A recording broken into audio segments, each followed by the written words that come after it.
Okay, hello. Thanks for joining us in Avvanz part 4 of our Safeguarding and Child Protection webinar series. And we just did our last part 3, I think about a couple of weeks back. And it was really successful. And this time we have another panel of speakers from different countries. We have from Japan, we have Cambodia, we have Chinese from China, we have Australia, and myself from Singapore. But we're all going to speak English, right? And we're going to be talking about a lot more about safer recruitment. This session is recorded, so in case parts of it is not clear, you can always watch the re-recording. So we will send the recordings to you and to whomever you want us to.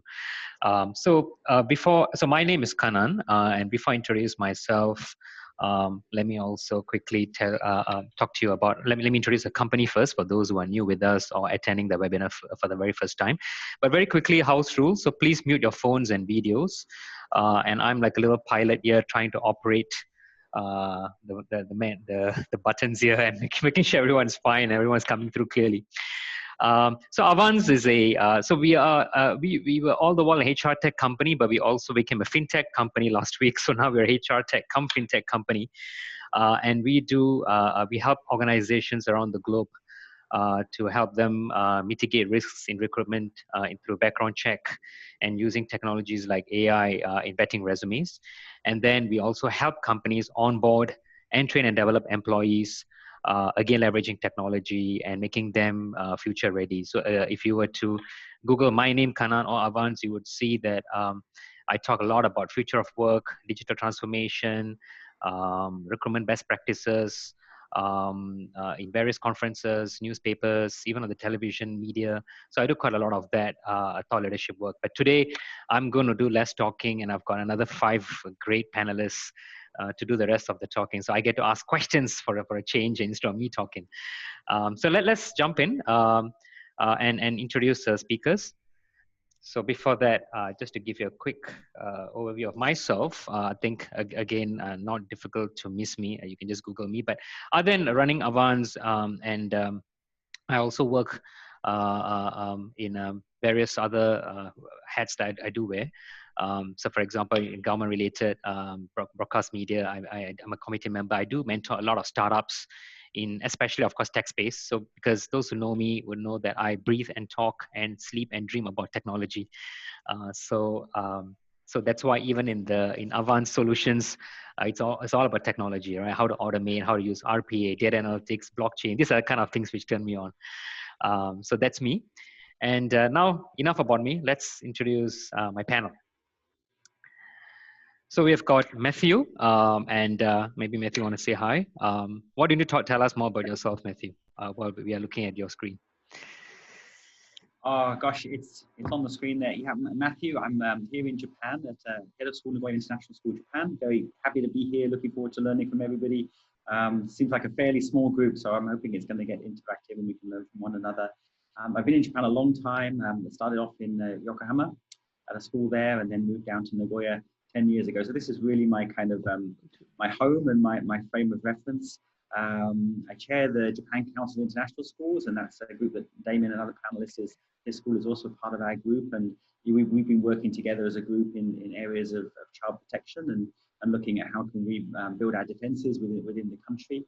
I also do some work with CIS, leading accreditation teams, and also training peer evaluators for CIS teams, and obviously child protection is a key part of accreditation protocols these days. So that's another area that I get involved with. And then more recently, I've been volunteering with the International Task Force of Child Protection, again on the Accountability Committee, which looks at how do we hold ourselves to account as international educators and international institutions for areas of child protection.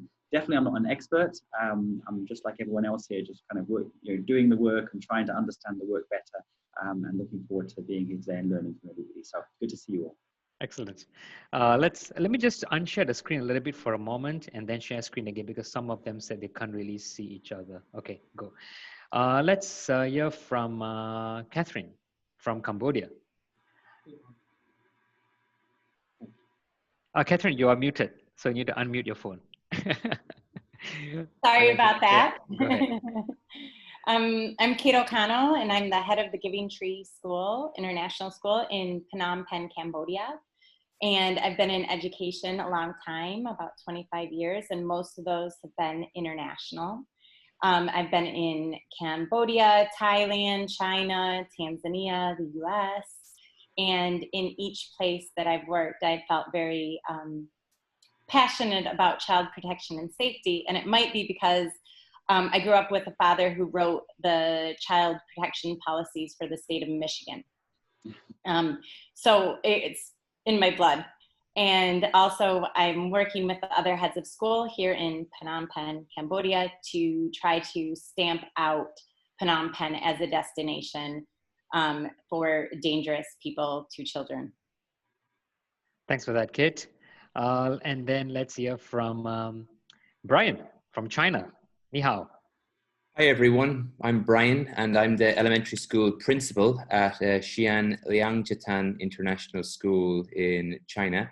And the only thing I'd add about myself is that I'm very, very passionate about recruiting.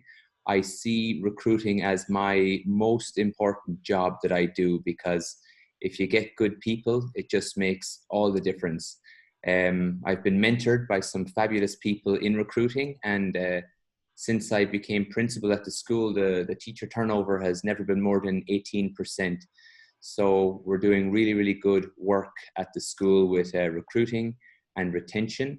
And then I am the child protection officer, so I do my best to learn from people like yourselves to improve in that area too. Thanks, Brian. Let's hear from Dr. Damien. Oh yes, I think I'm the last one on the list. Am I? Yes. No, you're so not I'm yet. really pleased to be here. I'm in Hiroshima in Japan, and yeah, really interested in this area.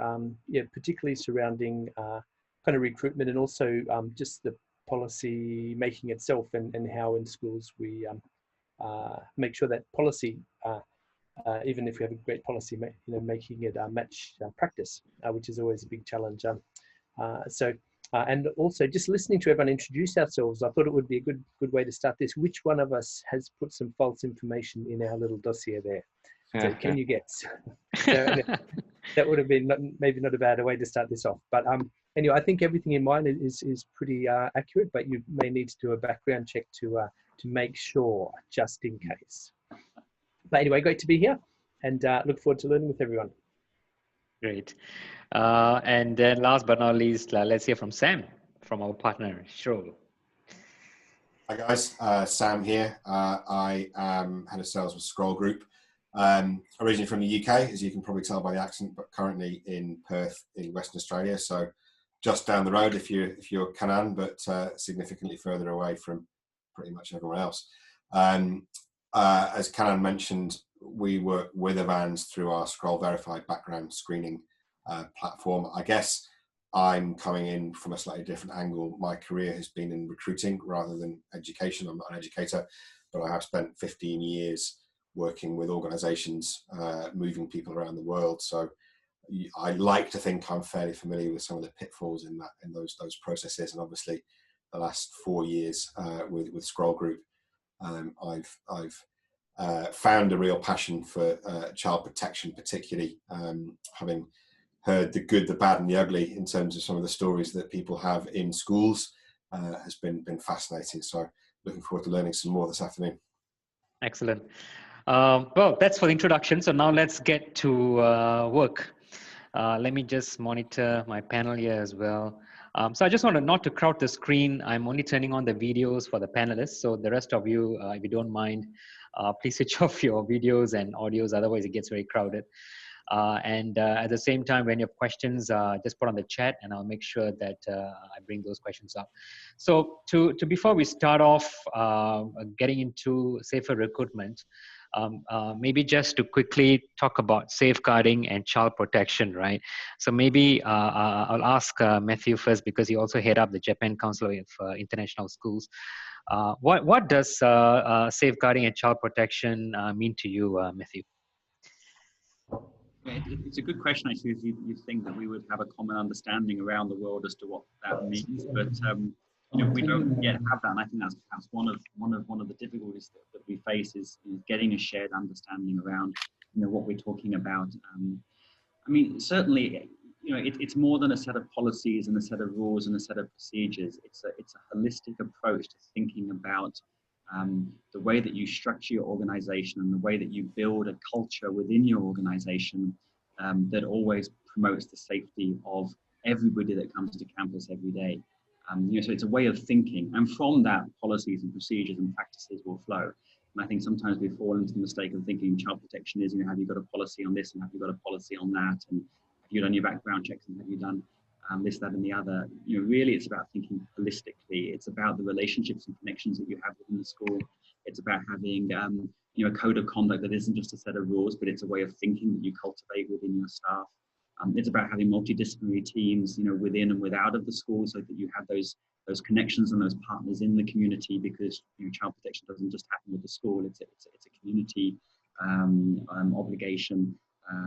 It's about thinking of all the different levels of risk that might exist in the school. Not just sort of focusing on the high-profile cases and then overreacting to those, but thinking, where does the risk lie, and how can we be preemptive around that list. It's about being public, I think, about your intentions with regard to child protection. It's about making sure that there's absolutely no secret about the fact that this is something that you think is very, very important in your school, and that you promote your school as a strength of child protection and message that very, very strongly.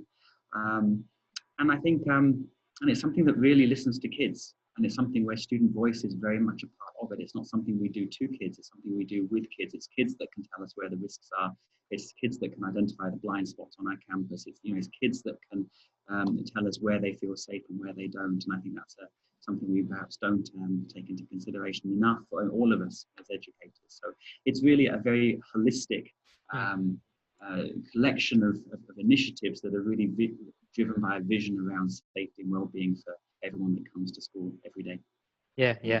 And safeguarding child protection is such a huge topic, and it's very hard to condense in a minute. So thanks for taking a crack at it. I think there was an earlier one of the webinars, part 2. I think Suzanne Murray from Cockney was also in this attendees list. She talked a lot about it as well, and there's a lot more to discuss. But Brian, you also said you take care of it for your school in China, right? What do you think are the key components of safeguarding child protection for you from a school head perspective? Yeah, so like I said, as the elementary principal, my most important role, I believe, is the making sure students are safe. And the number one way I can do that is by hiring good people. So by having a very thorough recruitment process, and the word that I always kind of bring it back to is accountability, that I'm accountable as a recruiter for how I am screening candidates and ensuring that the background checks are done thoroughly. I think that's the best possible way that I can ensure that the children under my care are safe. Yeah, okay, great. So in that case, we've already talked about safeguarding child protection. One of the pillars is safer recruitment, right? Damien, from head of a school in Japan, what is safer recruitment to you? What does it mean to you? Well, I think, fortunately, we've had a lot of, there's been, a lot more attention in the last, maybe decade, but maybe even 5-6 years, I guess, with child protection, and much more awareness of it. Although even within that sort of environment, I think probably anyone hiring, or with teachers coming in and out, know teachers who had left and got jobs without hearing for the principal, without having heard a single word from anyone actually.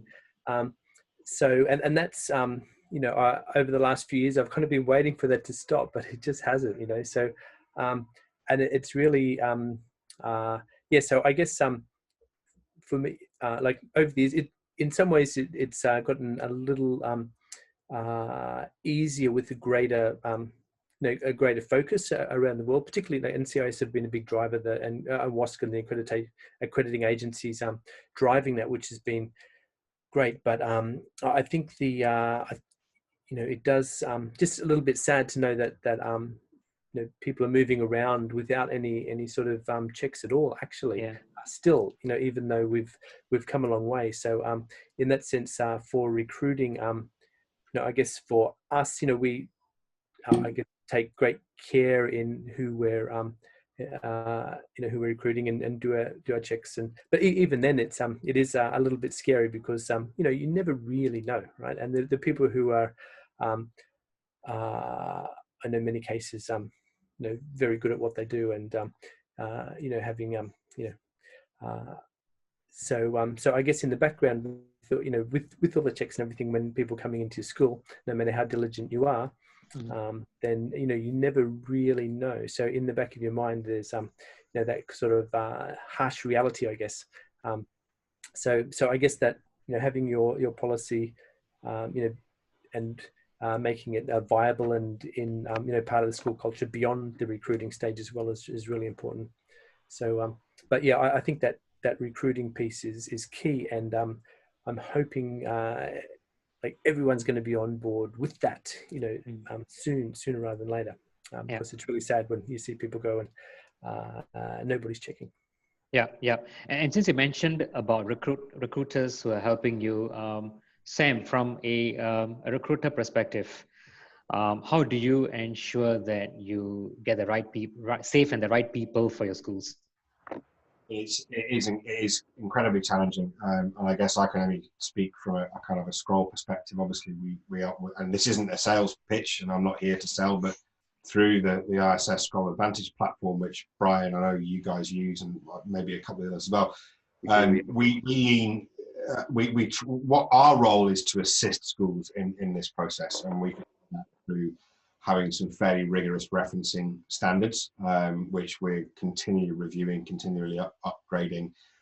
We think that the referencing on the ISS Scroll Advantage platform is pretty strong, but no third-party reference will ever replace, and I think this is what Damien was talking here, will ever replace picking up the phone, talking to the prior head of school, looking at reading it as much between the lines as you read what's on the lines. Referencing it is fallible, and people are shy sometimes to give a bad reference, particularly there's various jurisdictions culturally, even legally, you can get yourself in trouble if you give a bad reference. So you end up in this kind of strange scenario where you're having to listen as much to what is not being said as to what is being said.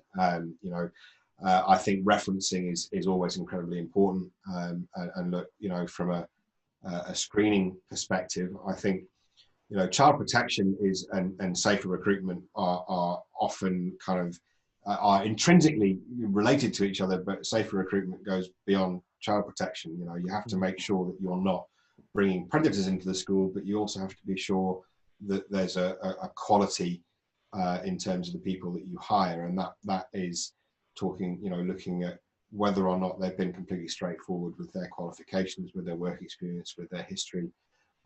So much of that intangible stuff that obviously I think child protection, and particularly around those sort of sexual offences, is the biggest part of safer recruitment. But I think it really is there's a whole range there.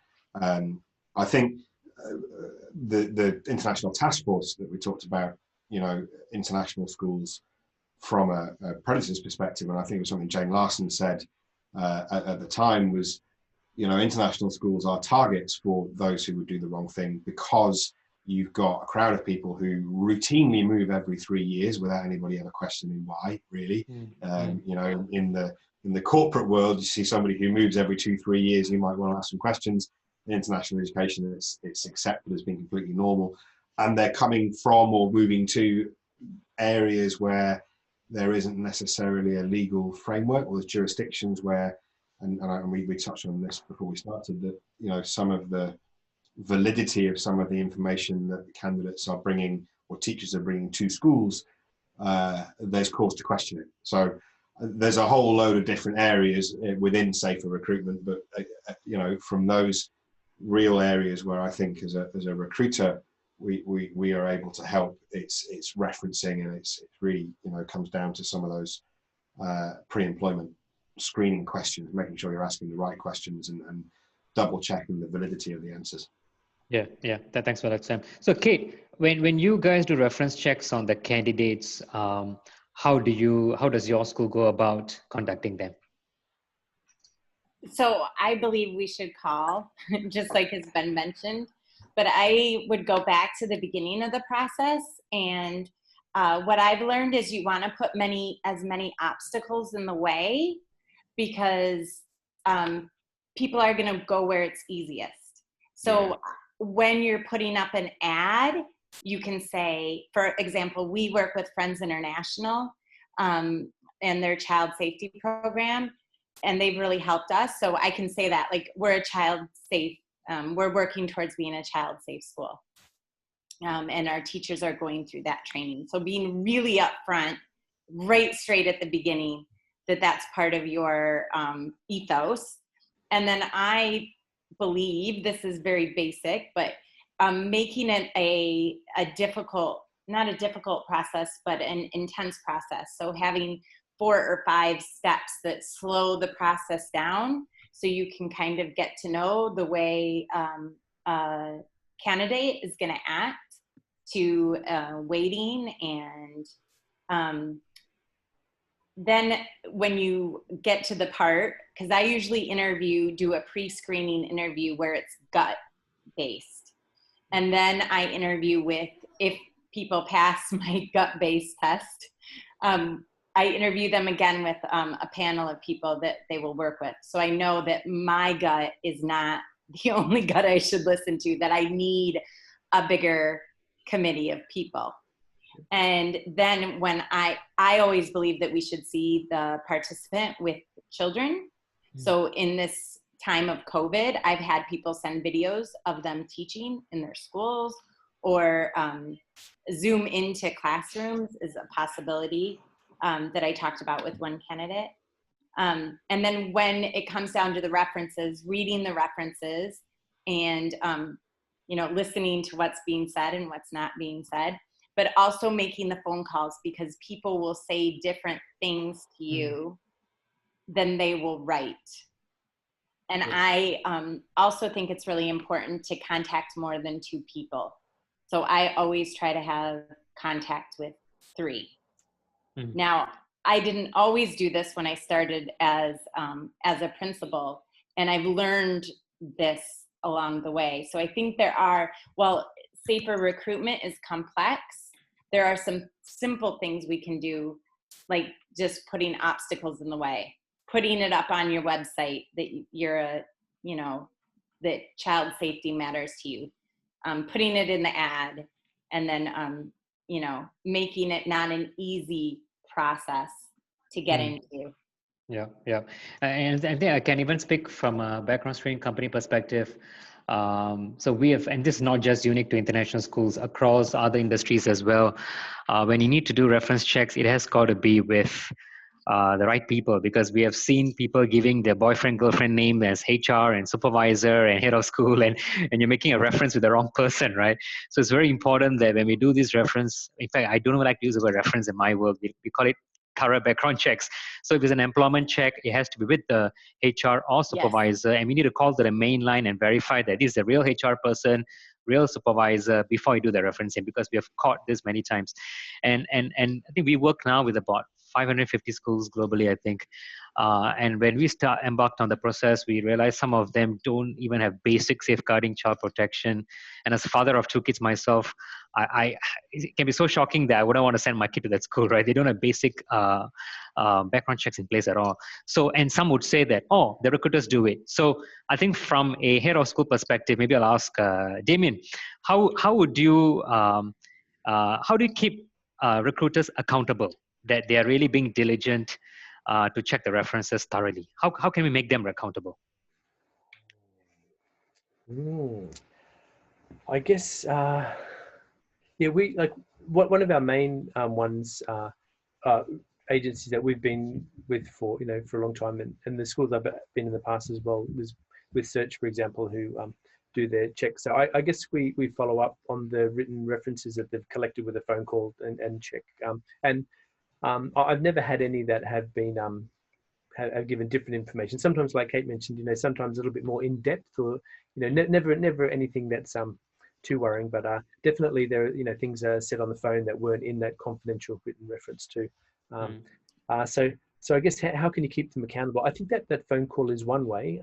Although I'm not calling their main line and checking it's them. Actually, I'm going by the information that's so on there. So I think there is a degree using the recruitment, whether it's search or and scroll as well.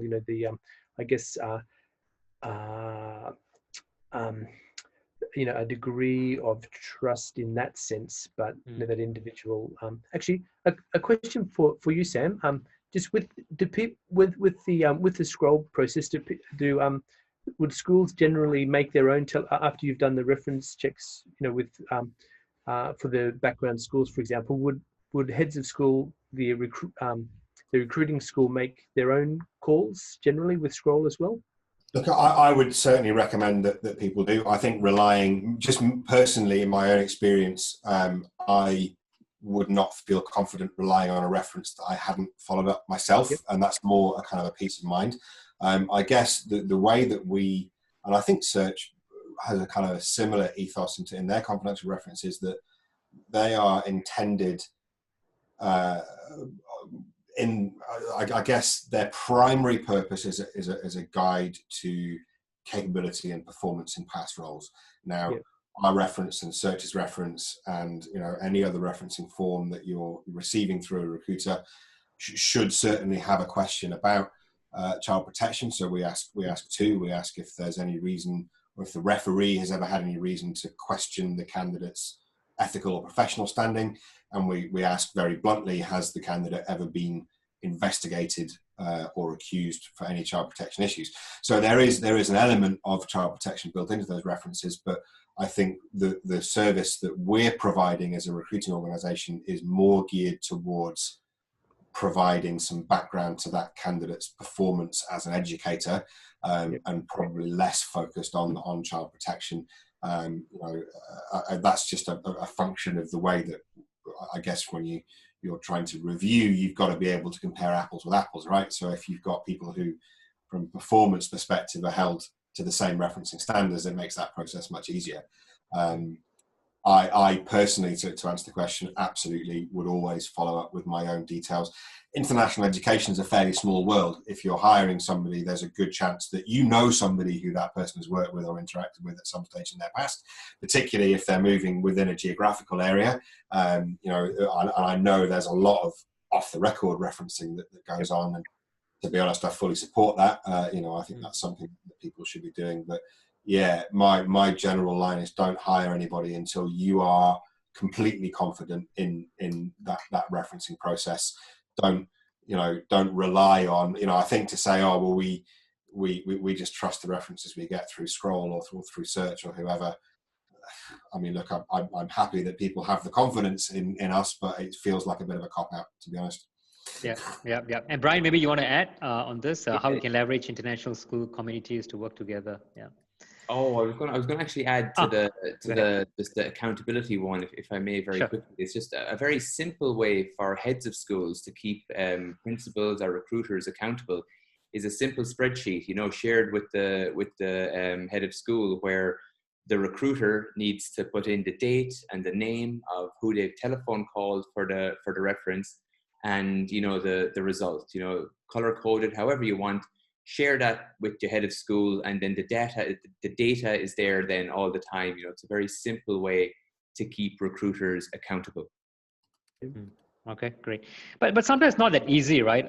Especially if you're in countries where there's certain local laws or customs, local customs, cultural customs, which might come in odds with the best practices. So not all the time you can practice your so-called international best practices, right? So can you share some of these relating to your jurisdiction and how maybe schools can navigate this kind of difficult territory when it comes to whether it's reference checks or any specific child protection? Maybe Matthew, you can talk about it from a Japan schools. Sure. I mean, I think this is one of the joys of working in international school is, we work in these contexts that, have their own cultural dimensions, and we always try to have, there's an intersection, right, between, universal best practice, universal human rights, which we should all adhere to, and then there's a family's rights, because families have rights too around their own cultural practices as a family, and then there's the local community culture. And the legal framework that operates there, and the cultural framework that operates there. And if you're lucky, then the norms and values of the family and the legal framework and the values of the culture and, this idea of universal human rights, they all line up. And so you just write your policies along it, and off you go, and you're good. But often, and I think everybody working in international school, there'll be some pieces there that don't always line up. And, but I think what I would say is it's not an excuse to cut corners, and it's not an excuse not to not to keep kids safe. It puts the onus on the school. Okay, so if you can't do that, then what are you going to do?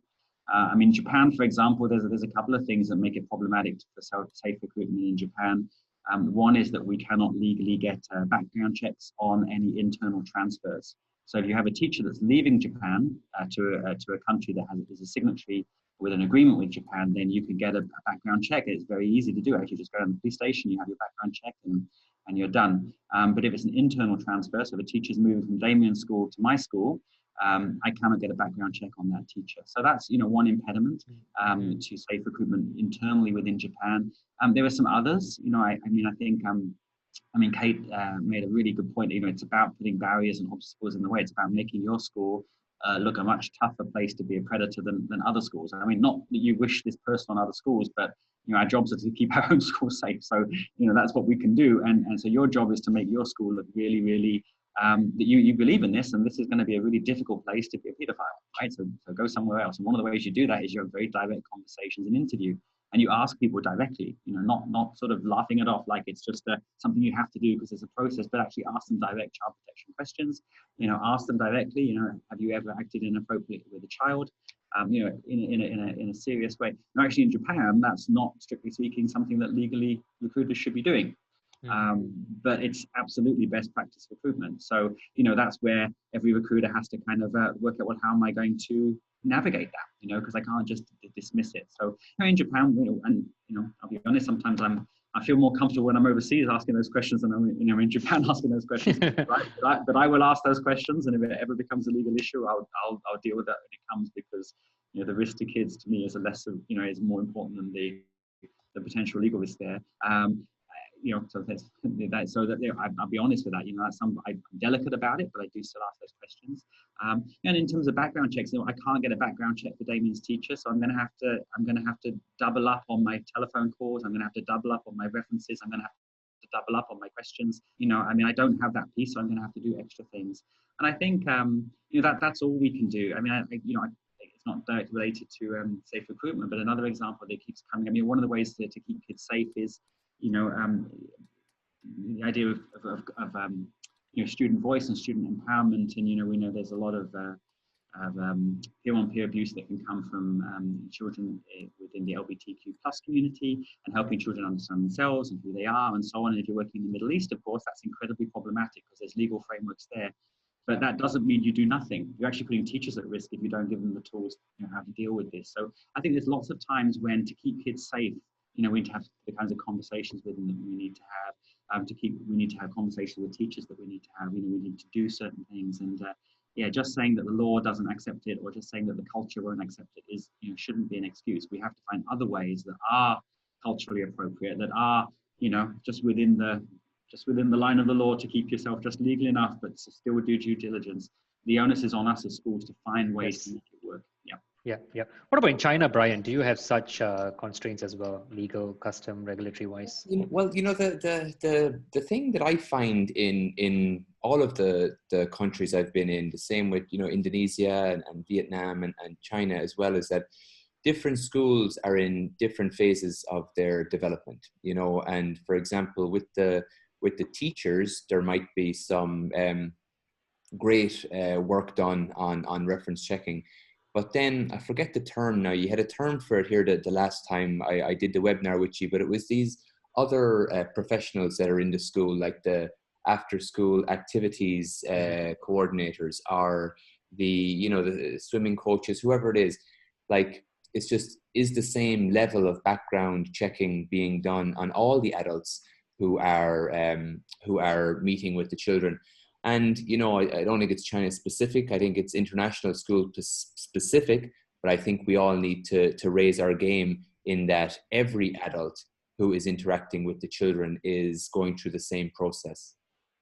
Yeah, and I'm at this time, thanks for bringing it up, and I'm sharing the screen as well. This is a white paper that we constantly share with our education clients. So of course, you don't do all checks on everyone, right? It's about cost versus benefit versus risk.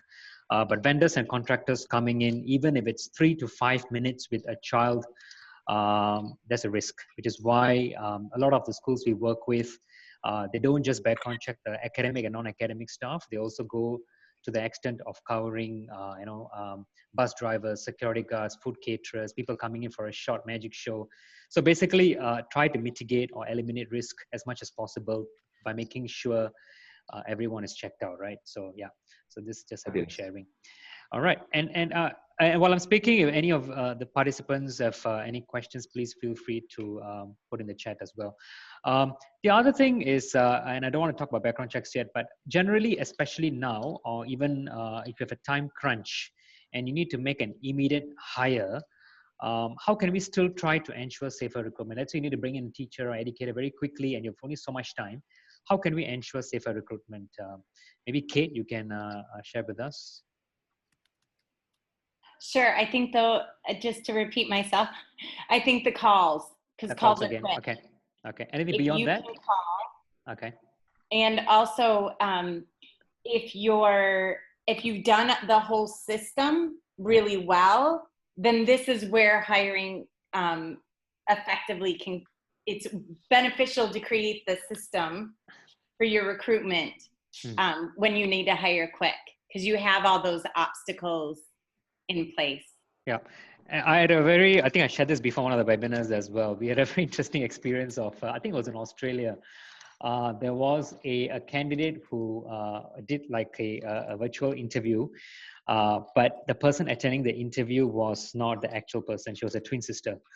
And then the person who turned up for the work was the other sister who didn't make the cut. So even our background checks can sometimes be challenging, which is why when we do KYC, the know your customer in the fintech world, that's what we call it, we try to mitigate as much as possible. So phone calls sometimes can be tricky as well. So virtual call also, if there's a twins brother or sister attending, it can be tough, right? So that's why to at this point in time, I want. Sorry, somebody say something.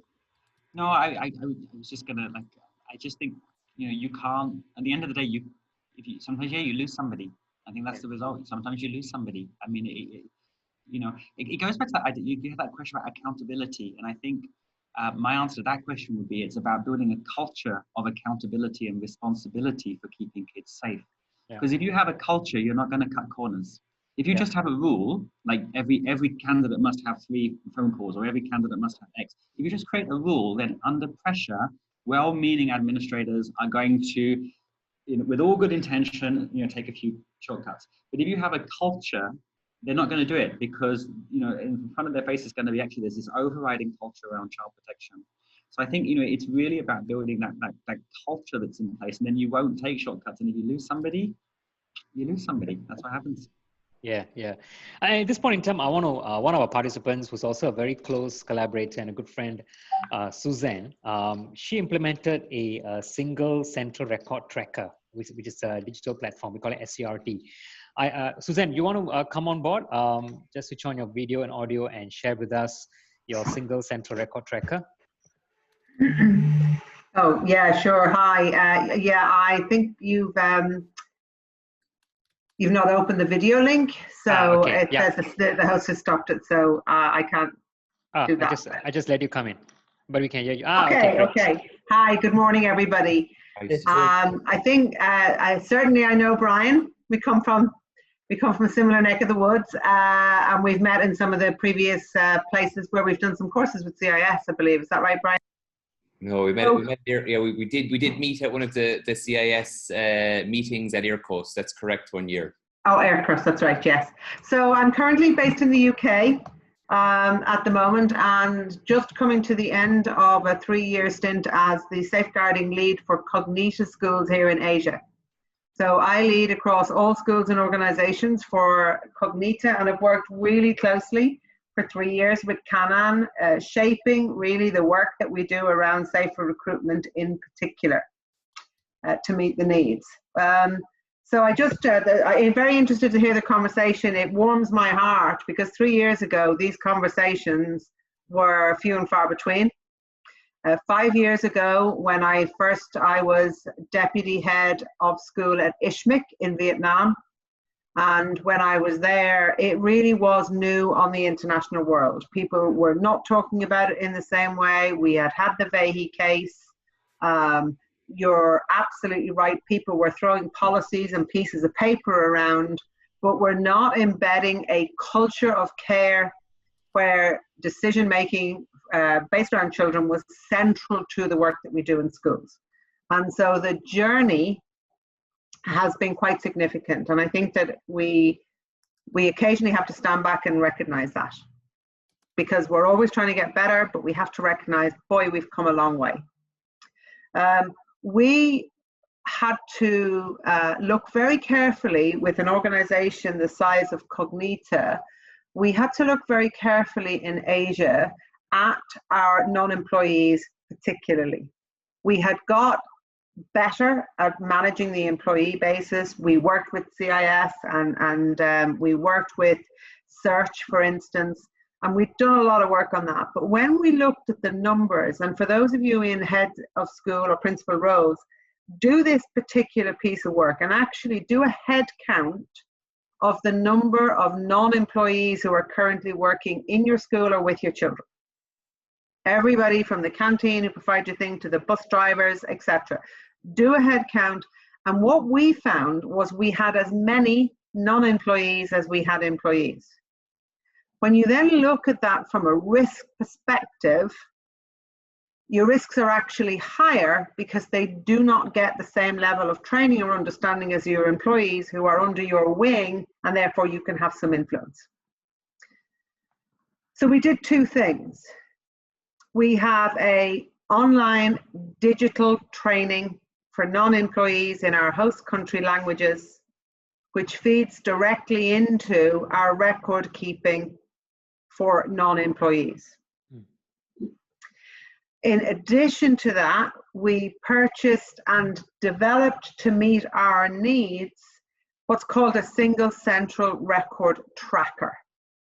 And we use that for all adults. We don't differentiate. That is one document which hosts all aspects of your safer recruitment process in one place, linked to a dashboard that allows you to see a visual of compliance. So on there, everything from, everything from your application forms, your proof of identity, right the way through to risk assessments if you have to start somebody because you have no choice, and that's the reality, okay? So we start with supervision, but all of that decision making and all of the documentation is placed in a central place, digitally aligned, which allows you to, at a glance, see, question, or sign off on the compliance around safer recruitment. Now, a lot of the work that I have done comes, I suppose, it's in a two-pronged approach. I have streamlined, using technology, our processes. So our training's online, our recording mechanisms are online, we have dashboards which give us detail and data. We use that data to inform change. The other prong, which is as important, if not more important, is that we moved away from just talking about safeguarding. Safeguarding came in with a compliance feel. It's a word that doesn't translate into our languages well. They don't know what you're talking about in Vietnam when you say safeguarding, because there is no Vietnamese word for that. And so we did away with it because people were very quickly beginning to obviously sigh every time you mentioned it. And so we move now to a position of our culture of care and what does that look like and sound like in our organizations. And we are completely uncompromising in that approach. Food for thought. Thank you. Yeah, so just finally, I actually, as I say, I'm just coming to the end of my tenure, 3 years, and I finish on the 31st of August.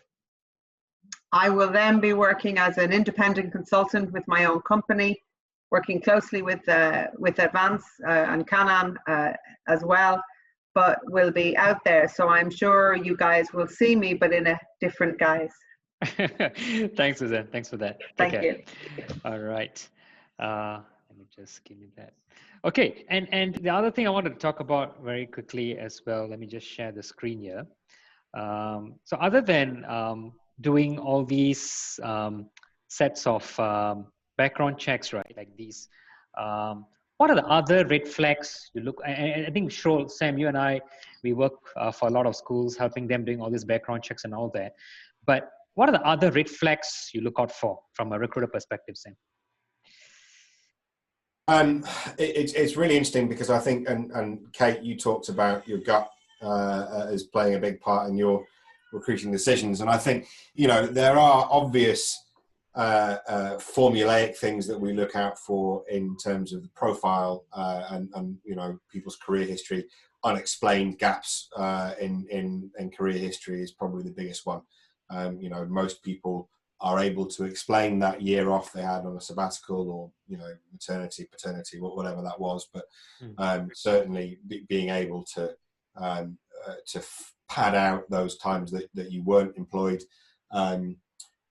short contracts and job hopping. You know, I think we talked earlier that in international education, it's pretty common for people to be moving every 2-3 years, which, if I think back to my days of recruiting in the mineral resources industry, you know, somebody moving every 3 years, other than a project based, would raise some eyebrows. In international schools, somebody who moves every year would certainly be a red flag. You know, something that you're looking at. Somebody who hasn't completed contracts is a red flag. You know, there's a whole lot of other things, but beyond those kind of formulaic things, so much of it does come down to, you know, that gut. There's something not quite right about this person, you know, as you're going through the interview process. And it's difficult because I think that's a real double-edged sword. You know, that sometimes your intuition will be spot on and you will have picked up something intuitively that will cause you to make a good hiring decision in not hiring that person. Other times you're way off, and you're actually, the fact that, you know, there's something not quite right about this guy might actually turn out to be, I didn't like the color of the tie he was wearing, which is not really a valid reason to hire something, right? So I think it's you have to be really careful that you don't get a false positive as you go through these processes. And you know, there's a whole load of research that talks about confirmation bias, where you've decided whether or not you're going to hire the person by the time you finish shaking their hand, and then you spend the rest of that hour-long interview just searching for evidence to back up a decision you've already made. So there are some red flags, and there are some people who, in and of themselves, are a red flag. You know, you sit down with them, and straight away you just think, and I can relate to the one whereby there's one candidate we saw. I was even so jealous of his profile. He jumped 5 countries in 10 years, and the countries were all across the continent. So basically, I think you just throw dots and just move around the world. And he was not just moving himself; he was moving along with his family. So ended up his background check became really expensive because there's so many countries, right? And there was like Africa, and then there was my argument to that is that's the kind of person that you really need to be doing a background check on. You know, if you look at the profile of, you know, and Suzanne just mentioned the Vey case there. If you look at the number of places that Bill Vey had lived in, and you know, the duration of his time there, and he was there with family, you know, all this kind of stuff, and from what I know of it, presented as an eminently employable person, you know, came across really well. You know, don't let your intuition turn you away. Nobody had in an interview scenario, as far as I'm aware, had raised any concerns about this guy. And yet, when you do dig deeper, you know, these are the moving around thing. I guess is part of why international education is such a tough target, because it's accepted that people are moving, and you know, to have people who spent 10 years, and in those 10 years they've lived in 6 Southeast Asian countries, or you know, Central American countries, or particularly targeting areas where there is a lack or not a very strong legal framework, you know, in terms of reporting of these issues, or there's a cultural tendency to brush things under the carpet. You know, these are all things that should be setting alarm bells, I think. Yeah. The other thing I want to quickly touch on as well is social media checks. And I want to get to Brian on this, because in China, I think it can be quite tricky. So we have shown schools that you can get a lot of data points on people, things which even your regular employment checks or your interviews or your chit-chats will not unveil, right? So areas like radicalism, sexual explicit content, and we have seen a very high hit rate. Out of 10 profiles, at least 3 to 4 have some issues. And I think we think it's important to do this because parents might go to social media to look out for, who are the teachers with the children, right? And so it's very important to see what these people put up. So in China, for example, where it's cut off from a lot of this mainstream social media, but if you own Weibo and all that, Brian, do you guys do anything like this at all when you hire your educators or any other roles? Yeah, all I can really speak to is, again, when we're recruiting for our homeroom teachers, we can do it easily because they are coming from overseas and they have, Facebook accounts and things like that. However, within country, I don't know, to be honest. I really don't know. I haven't done any kind of checking like that with our local staff, and it's definitely an area that I need to continue to develop in. I might mention one other thing though as well, something Kate said that was very, very important about deterring people. And then something Scroll offers that's quite different to other platforms is that when you when a candidate applies to Scroll, they can you can set questions for them, you know, in the Scroll platform. So anybody who applies to our school through Scroll, one of the first questions you'll see on there is, are you safe to work with young children? And we've got 2 other questions on there too. So I just wanted to go back to that point on deterring as well, because there's some great opportunities to do that. But as far as social media is concerned, again, you know, because I can't read and write Chinese, I rely on our human resource department to do that. And we do have a very, very thorough human resource department. Our head of human resources is very, very, diligent on the telephone calls as well. Actually, we had with the scenario at the moment with COVID, we've had some immediate hires for people filling positions. And one gentleman, I was going to go ahead and do some reference checking and police background checking, and our human resource manager had done it all already. So it's wonderful that we're getting these systems in place, you know. What about in Cambodia, Kate? Do you guys do that? I mean, or do you think it's difficult or to do such social media checks on people to make sure they really know who you hire? I think it's okay as long as somebody has a unique name. So if somebody has a very general name, it can be quite difficult. Like even my name, Kate O'Connell or Kathryn O'Connell, there are some way more famous people than me that have shared my name. But there's a way to get around that. Well, sorry to interrupt. So we take not only your photograph and your name, but we also will collect your LinkedIn or your CV history to make sure we got the correct Kate. Right. Yeah. And then after that, using machine learning, a bit of deep learning as well, and RPA, you get through all the profiles. But I think the challenge comes in countries where, we have candidates we have seen from all over the world. I think deep learning with image recognition and all that, it's not easy to miss out such profiles. But in Japan, do you guys have such practices, Damien? There's no, I think there's kind of no restrictions on social media in Japan, so it would be the same as anywhere else, I guess. We don't, and we didn't. We have like I said, had some Avvanz checks done on teachers who have moved internally in Japan because of the difficulty that Matthew was talking about with police certificates. But yeah, I guess haven't really haven't kind of looked at social media so carefully. Our parents do actually. Every now and again, Okay. So maybe I've been dodging bullets, but we haven't had any kind of adverse social media. We talk to teachers about keeping things kind of suitable when they're here, but yeah, like and as I guess as we move along and people's digital histories follow them. So I think probably digging. I guess we've been more concentrated on asking people to be responsible with their social media, anything that in the present. So but yeah, haven't really looked into the past. And I think it's very important. Sorry, go ahead, Kate. Go ahead. One of the things that we do, and this sounds very much like what you've done in Japan but within Phnom Penh, we have a heads group called Heads Together.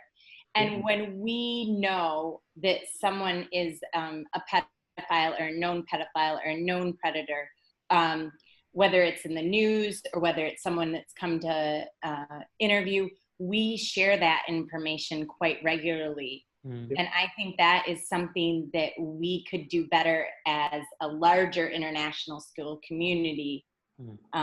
I don't know what the other panelists think, but is to share those people that are out there. And yeah, I know it was originally that was something that was looked at. It's obviously there's legal reasons, right? Why having some kind of a global list is problematic, but certainly, I mean, there are avenues to report. I mean, certainly, the U.S. Embassy in your country, the RSO is somebody that can take that. They can go to ISHMIC. You can make a report through ISHMIC. So obviously, there's your legal reporting in your own jurisdiction, but there is also international reporting through ISHMIC, which is. But you're right, Kate. I mean, and those informal connections as well. I mean, we have the same thing in Japan.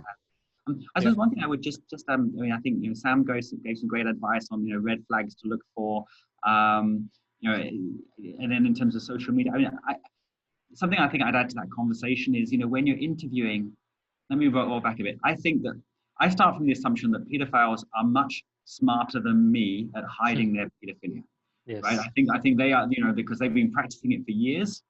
They've gotten away with it for years. And I've only got this short interview in which to try to understand. So I think I start from the assumption that I'm on the, I'm the underdog here, and if there's someone is a pedophile or a pedophile, then they're going to have the upper hand on me. So, what can I do to try and detect things here? One of them is simply by, like Kate keeps saying, you put lots of obstacles in their way. I don't have to be the perfect school. I just have to be better than the easier opposition, which is an awful thing to say, but my job is to keep my school safe. So part of it is just by me making really messaging an interview how important this is, and then that person will withdraw from the process if it's not the target that they want. So I think that's a key piece to detect a pedophile, is just by being really clear that this is not a good place for you to be. I think the other thing that I try to do in an interview is to try to unpick, look for the nuances and starting to talk about gut, but gut is actually data. It's just data that is being subconsciously processed. So trying to make some of that conscious. I think a professional teacher that is not going to abuse kids, they're going to be very good at staying in the professional role. They're not going to slip into a non-professional role, like a boyfriend role or a girlfriend role, or even a sibling role or a parent role, right? They're going to stay in the role of educator. So as you're talking to them, do they always stay in that role, or are you seeing hints where they slip out of role? That boundaries. And that's where social media is really good. I mean, obviously, if there's anything really terrible, it's going to be locked away and we're not going to find it. But are they showing good boundaries in the social media? If their high school kids are being able to get in and see this because they haven't got it locked down, well, that's a boundary violation, which is an indicator that perhaps they may have other boundary violations. Accountability. Do they hold themselves to account in terms of transparency? Do they talk with transparency about what they do? Is it honest and is it open, or is there some kind of opaqueness about the way that they talk? Power. Are they using their Are they trying to empower kids, or is it about them? You'll speak to teachers, it's all about them, right? It's about these great things I did with my kids, and it's all about, they're feeding off the energy of kids to feel good. versus those other educators, and their job is just about empowering their kids and letting their kids fly. And you know, those are some of the pieces, and I think we sometimes call that gut, but actually that's data that's coming in. And I think, you know, being just conscious of those things and having those questions with candidates to really try and unpack some of those things, you know, that does where some of those red flags. And if you put that together, you know, with some dodgy social media posts and a CV of 17 different countries, you probably want to look somewhere else, you know. Sure, sure. And whatever you do, it has to be in compliance with the specific jurisdiction laws, whether it's GDPR or, you know, like the US, they have the FCRA compliance and all that, right? And since Matthew, you spoke, I think one last question, we've only 2 minutes left. So accreditation teams, like I've worked with CIS as well, and now from a JCIS perspective, accreditation teams have taken a very keen eye on child protection now, right? And so what do you think these teams are looking for when it comes to safeguarding and child protection, Matthew? And since you do that work. Oh gosh, it's everything we've been talking about. You know, is there a coherent whole school cultural approach that is then supported by policy and practice around safety and well-being of children? You know, it's not simply, yeah, we've got a safeguarding policy, and yes, we do the mandatory training, and yes, we meet the local laws. You know, it's really looking for, you know, how do those pieces tie together? How do kids have voice? It's recognizing actually peer-on-peer abuse is a new thing that schools are dealing with much more. It's not just about having an anti-bullying policy. There's a whole other layer of peer-on-peer abuse that is there. So that's a newer thing that's coming in. You know, do your policies tie together? You know, like if you have a whistleblowing policy at the school, which you should have, you know, does that whistleblowing policy support, you know, your safeguarding? And, you know, so where's the coherence at the policy level? But it's really looking about, and Suzanne said it very well, you know, a culture of care in the school, as opposed to just a list of procedures and policies. And that, you know, that's what is really being looked for, because that's what's going to keep kids safe. Rules don't keep kids safe. Cultures keep kids safe.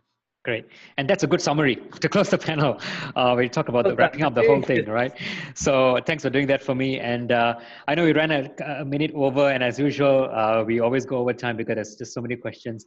So I really want to thank all the participants. So this is recorded, so we will send the recording to everyone out there to watch. And thank you, Kate, Sam, Damien, Matthew, and Brian, for awesome panel. And I know different time zones, but I think we made it work.